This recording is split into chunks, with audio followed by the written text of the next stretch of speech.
Madam Chairman, thank you very much, and to the panel, we appreciate this opportunity to hear from you. I think it's very important for us to hear from you. You're not the inventors necessarily, but you're the people that are going to make this work. I am tremendously impressed that from what I see, a lot of ingenuity, a lot of entrepreneurial spirit, and lots of advice about the future, about where this can grow is, I think, very important for us to listen to. I'm in favor of what you do.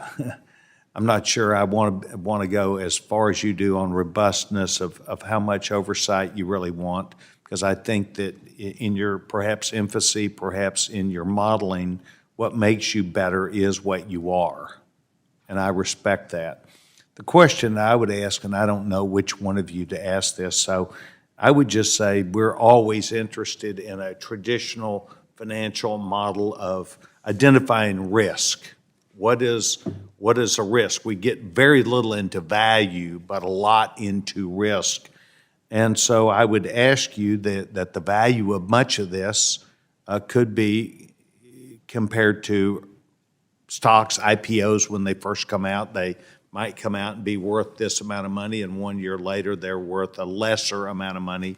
I'm more concerned with the term fraud, of the value that we're selling of all these different positions that could be held. What do you do to try and look at what might be fraud?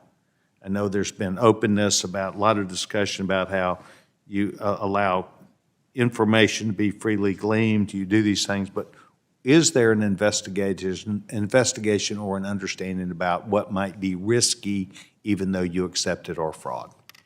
Anyone? I'm happy to take that one, Congressman. Thank you very much.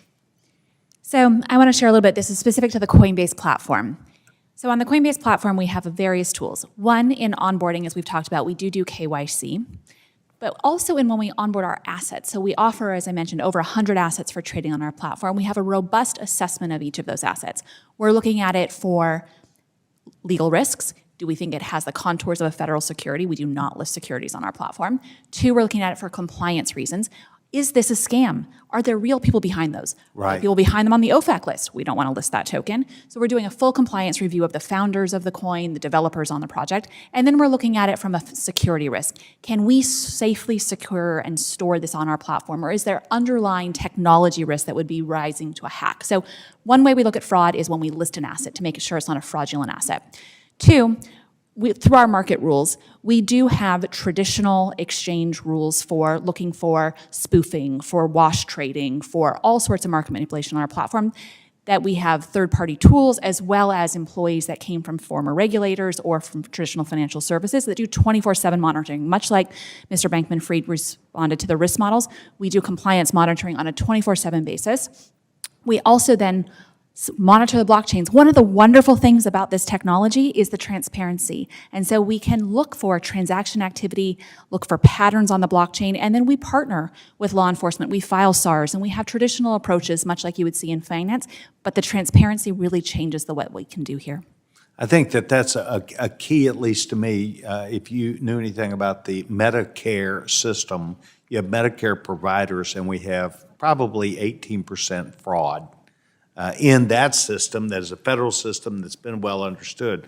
Wherever you open up your door, whatever your storefront is, there's somebody there that's going to try and find a way to take you, to spoof you, to take advantage of this. And it seems like to me that is something that if you have accepted this as part of the duty that you have to make sure for the integrity of your system, it seems like to me that I have satisfied myself that what you have not just have ongoing, but where you think you want to go, we need to be supportive of you. We need to look at you as something that we ought to get in and understand and tackle you and hold you back, and more to what we believe the future should look like for people around the world and people in the United States. I would simply say to you, I encourage your integrity. I encourage you to avoid the pitfalls that come from there being some fraud that was hidden for a long period of time, and the industry knew it. We've seen this happen in companies, I don't need to go through that, where fully vetted market individuals still did something wrong. So, Madam Chairman, I want to thank you for doing this today. I think it's good for all of our members, and I in particular want to thank my ranking member for his proactive viewpoint of Republican members that I hope would be supportive of what you're saying today. Thank you very much. I yield You're certainly my time. welcome. Thank you.